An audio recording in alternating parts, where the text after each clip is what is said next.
पत्नी के आगे धर्म शब्द क्यों लगा? क्यों लगा बताओ जरा? जबकि धर्म शब्द कहां लगता है? लगता कहां है? हिंदू धर्म, मुस्लिम धर्म, ईसाई धर्म, यहां धर्म लगता ना। जबकि ये मजहब पंथ है, धर्म नहीं है। सनातन के अतिरिक्त कोई धर्म नहीं है, बाकी सब शाखाएं हैं, मजहब पंथ हैं, लेकिन लोग लगा रहे हैं।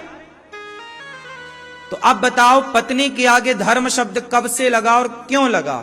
धर्म पत्नी, इतना भी तो कहा जा सकता था कि ये मेरी पत्नी है, पर पत्नी के आगे धर्म शब्द क्यों लगा? लोग ये तो नहीं कहते ये मेरा धर्म पिता है, कोई ये नहीं कहता ये मेरी धर्म माता है। जब माता के आगे धर्म नहीं लगा, पिता के आगे धर्म नहीं लगा, ये धर्म भाई है, कोई भाई के आगे धर्म नहीं लगाता, तो फिर पत्नी के आगे क्यों लगता है धर्म पत्नी? और अच्छा भी लग रहा है, ये मेरी धर्म पत्नी है। क्यों मेरी माँ?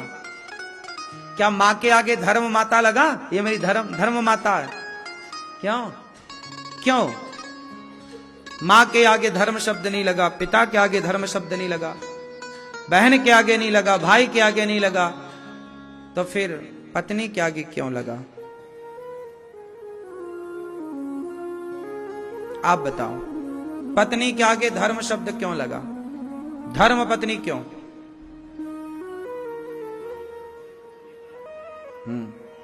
ठीक है भाई, आप बताओ पत्नी के आगे धर्म क्यों लगता है? आप कुछ तो बताओ, वो भैया से पूछो, पत्नी के आगे धर्म क्यों लगता है? ये आपकी धर्म पत्नी है कि वाइफ है?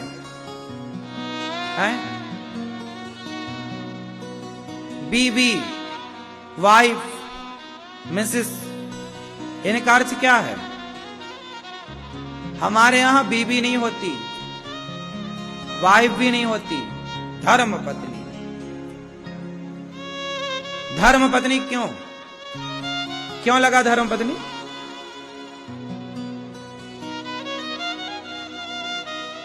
बताओ। आप तीनों भाइयों में बड़े भैया ने ठीक बताया, इसलिए बड़े भैया के साथ बैठ के सत्संग किया करो मस्त। इन्होंने बताया कि हमने पत्नी को धर्म पूर्वक स्वीकार किया है, विवाह हुआ, हम भागे नहीं लेकर के, हम चोरी छुपके नहीं भागे, हमने समाज के आगे वेद मंत्रों के साथ, वेदों के उच्चारण के साथ धर्म पूर्वक हमने सारे विधि विधान से एक लड़की को पत्नी के रूप में स्वीकार किया है, धर्म के साथ। जब हमारा विवाह हो रहा था उस समय कौन था? अग्नि साक्षी थी, वेद साक्षी हैं, ब्राह्मण साक्षी हैं और सारा समाज साक्षी है, क्योंकि हमने सारे समाज के सामने वरमाला पहनकर और पहनाकर विवाह किया। तो जो विवाह करते हैं तरीके से धर्म के साथ, वो कह सकते हैं कि ये मेरी धर्म पत्नी है, और जो भाग कर करते हैं वो कभी नहीं कह सकते कि ये मेरी धर्म पत्नी है, क्योंकि तुमने धर्म से विवाह किया ही नहीं। वो धर्म पत्नी कहने के अधिकारी नहीं है जो भाग कर शादियां करते हैं, कोर्ट में शादियां करते हैं, मंदिरों में जाके चुपचाप शादी कर लेते हैं। धर्म तो ये है कि तुम्हारी माँ सामने खड़ी हो आशीर्वाद देने के लिए, तुम्हारा पिता सामने खड़ा हो आशीर्वाद देने के लिए, दादा दादी जिंदा हैं तो वो खड़े हों, नाना नानी जिंदा हैं तो वो खड़े हों आशीर्वाद देने के लिए, गांव के यार दोस्त मित्र खड़े हों, और अग्नि की साक्षी, और पंडित जी ध्रुव तारा दिखाते हैं, वो ध्रुव देखो साक्षी है, ध्रुव तारा, अग्नि साक्षी है, वेद साक्षी है, आकाश साक्षी है कि तुमने विवाह किया है। इसलिए हमारे यहां विवाह जब होता है तो पत्नी के पल्लू से पुरुष का दुपट्टा बांधा जाता, जिसे गठजोड़ कहते हैं। क्या बोलते हैं? बोलो, आपके यहां गठजोड़ ही बोलते हैं? गठबंधन बोलते हैं। गठबंधन, ये बंधन तो प्यार का बंधन है, ये बंधन है, मानो पति पत्नी के इसको बंधन करते हैं, जोड़ते हैं। कि आज से तुम दो नहीं, जुड़ करके तुम एक हो गए। इसलिए पति और पत्नी दो नहीं है, दो जब तक रहेंगे झगड़ा होगा, दोनों मिलकर एक हो जाएंगे, सारा झगड़ा समाप्त हो जाएगा। विडंबना यह है कि ये दो रहते हैं सारी जिंदगी, एक हो नहीं पाते। इसलिए भाग कर शादी करना बहुत गलत है, भाग कर विवाह करना बिल्कुल गलत है। विवाह का पहला कारण है कि विवाह के बाद आप यज्ञ करने के अधिकारी बन गए। अब कहीं भी पति पत्नी बैठ के आप यज्ञ करें, बिना पत्नी के पुरुष यज्ञ कभी ना करे और बिना पति के पत्नी यज्ञ कभी ना करे। जब भी करो पति पत्नी जोड़े से बैठ कर करो। इसलिए कहता हूं जब तक तुम्हारी जोड़ी, भगवान करे गंगा यमुना की तरह तुम्हारी जोड़ी बनी रहे, लेकिन जीवन में अच्छे काम जोड़ी से कर लेने चाहिए। अच्छे काम भागवत सुन लो जोड़ी से बैठकर, बाद में पश्चाताप ना हो कि यार हम जोड़ी से ये नहीं कर पाए। जोड़ियां तो भगवान बनाते हैं, भगवान करे सदा चलें, लेकिन भरोसा जिंदगी का भी तो नहीं है। इसलिए जोड़ी रहते अच्छे कार्य कर लो। जो काम जोड़ी से हो सकते हैं पहले वो काम करो। बिना जोड़ी के, बिना पत्नी के, बिना, राम ने जब यज्ञ किया, सीता मां नहीं थी तो वशिष्ठ जी ने मना कर दिया कि आप यज्ञ नहीं कर सकते, पत्नी नहीं है। फिर क्या करें, सोने की सीता बनाई गई और राम के बगल में सोने की सीता बिठाई गई। आप कोई भी यज्ञ करते हैं बिना पत्नी के नहीं हो सकता। इसलिए हमने विवाह किया है यज्ञ करने के लिए, और यज्ञ ईश्वर को प्राप्त करने का एक रास्ता है। हम सनातनी लोग यज्ञ करके ही ईश्वर से जुड़ते हैं, कनेक्ट होते हैं। ईश्वर की आराधना एक यज्ञ है। ये भागवत भी एक यज्ञ है, श्रीमद् भागवत सप्ताह ज्ञान यज्ञ, ये यज्ञ है। इसलिए भागवत भी जोड़ी है तो जोड़ी से सुनो, नहीं है तो कोई बात नहीं, फिर तो सुनना ही है। अब विवाह का दूसरा कारण बताइए। मैंने एक कारण बताया कि यज्ञ करने के लिए विवाह होता है। विवाह क्यों होता है, दूसरा कारण बताइए। ये भैया बताएंगे हमारे, चलो आप बताओ, काली मूंछों वाले। हाँ हाँ बोलो, विवाह क्यों करते हैं, दूसरा कारण आपने किया कि नहीं, काहे किया है? है? सेवा के लिए, पत्नी की सेवा है? माता की सेवा। तो बिना विवाह के आप माता की सेवा नहीं कर सकते थे, फिर काहे किया?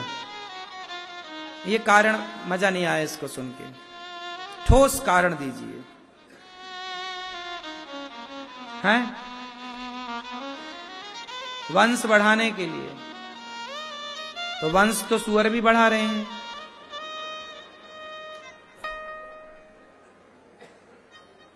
वंश तो सब बढ़ा रहे हैं, चिड़िया बढ़ा रही है वंश, मगरमच्छ बढ़ा रहा है वंश, मछलियां बढ़ा रही हैं वंश। कौन है इस धरती पर? चींटियां वंश बढ़ा रही हैं। चींटियां इतनी सी हैं, लेकिन वो भी जान रही है कैसे वंश बढ़ता है।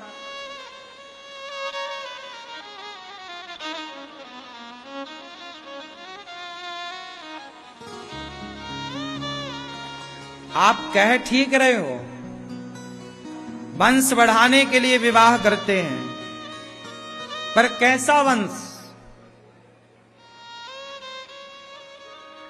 इनकी बात सही है। दूसरा कारण यही है कि वंश की वृद्धि के लिए विवाह किया जाता है, लेकिन ये पूरा सही जवाब नहीं है। सही जवाब तब होगा जब आप जिम्मेदारी से ये संकल्प लेंगे कि हम संतान पैदा करने के पहले, आप बच्चा पैदा करने के पहले एक डायरी बनाओ, एक डायरी उठाओ और उसमें लिखो कि आपको बच्चा क्यों पैदा करना है। क्यों? जरा बताओ, आपने बच्चा पैदा क्यों किया? अब उत्तर दो, ये दादाजी बताएंगे। आपके बच्चे हैं, क्यों पैदा किए बच्चे, काहे के लिए, क्या उनसे उम्मीद थी, क्या चाहते हो बच्चों से? हैं? बुढ़ापे का सहारा, इतनी सारी जद्दोजहद इसलिए करी बुढ़ापे में सहारा। शादी ना करते तो शायद बूढ़े ही ना होते। हाँ? शादी करके और जल्दी बूढ़े हो गए।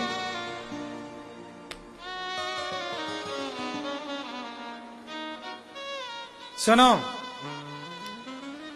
शादी कर लो, क्यों करते हैं? यज्ञ के लिए, पहला। दूसरा, एक कागज उठाओ, एक कलम उठाओ और सब लोग लिखो कि मुझे बेटा क्यों पैदा करना है, क्या कराऊंगा उस बेटे से मैं,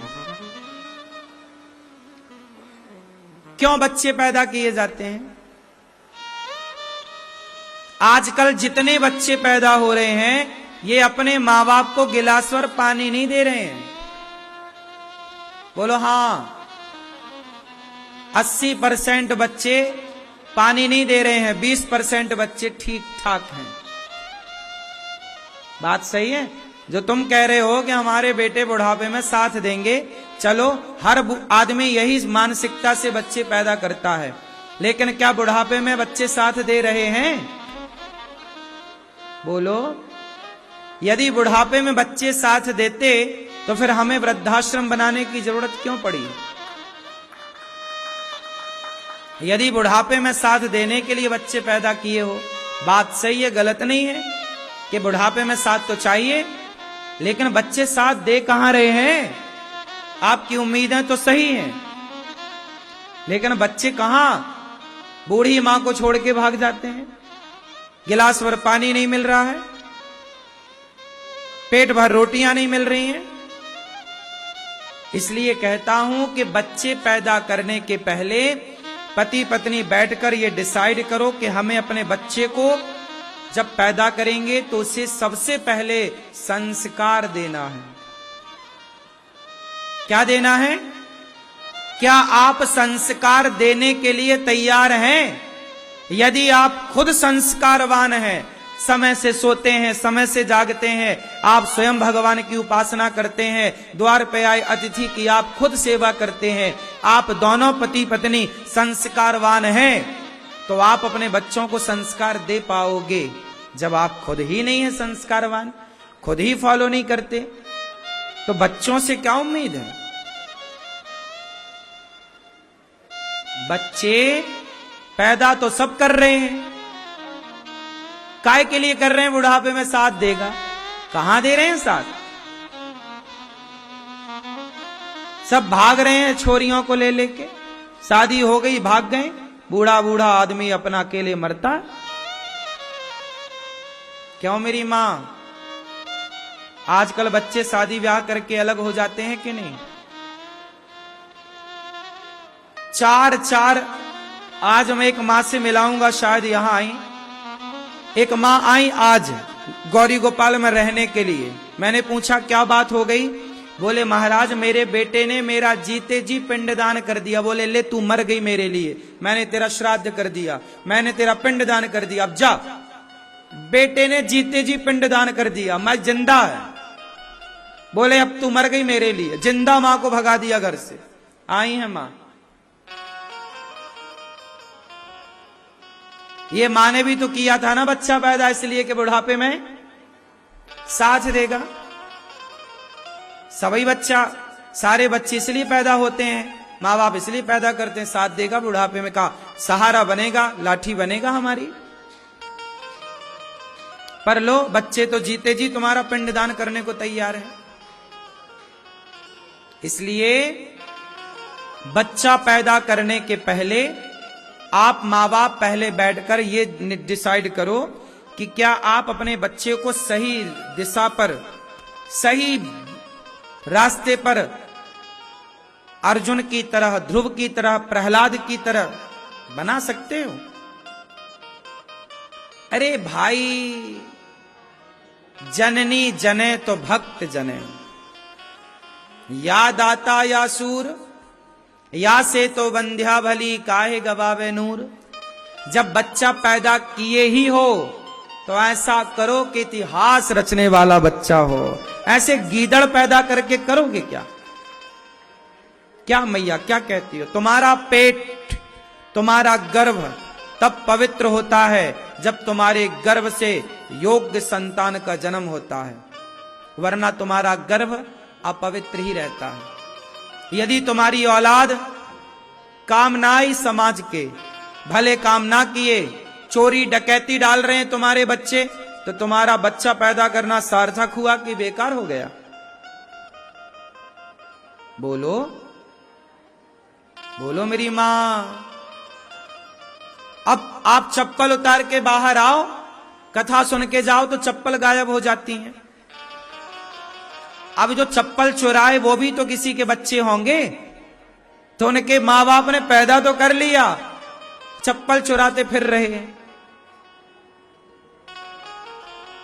सड़क में चलो तो मोबाइल चुराते फिर रहे हैं लोग, सड़क में चलो तो चैन चुराते फिर रहे हैं लोग, सड़क में चलो तो बहन बेटियों को छेड़ते हुए मिल रहे हैं कुछ लोग। बोलो हां कि ना? अब बच्चे पैदा तो किए, पर चौराहे में बैठ के वो लड़कियों को छेड़ रहे हैं, गलत गलत बातें कर रहे हैं लड़कियों को देखकर। तो तुमने ऐसे बच्चे काहे पैदा कर लिए कि जो दूसरों की बहन बेटी को छेड़ रहे हैं? ऐसे संस्कार देते कि बेटा, संसार की प्रत्येक लड़की, प्रत्येक स्त्री, प्रत्येक नारी हमारी मां है, हमारी बहन है, हमारी बेटी है। संसार का प्रत्येक पुरुष तुम्हारा पिता है, तुम्हारा भाई है, तुम्हारा पुत्र है। जिससे विवाह होगा बस वो तुम्हारा पति, वो तुम्हारी पत्नी। उसके अतिरिक्त संसार की प्रत्येक स्त्री तुम्हारी मां, बहन और बेटी।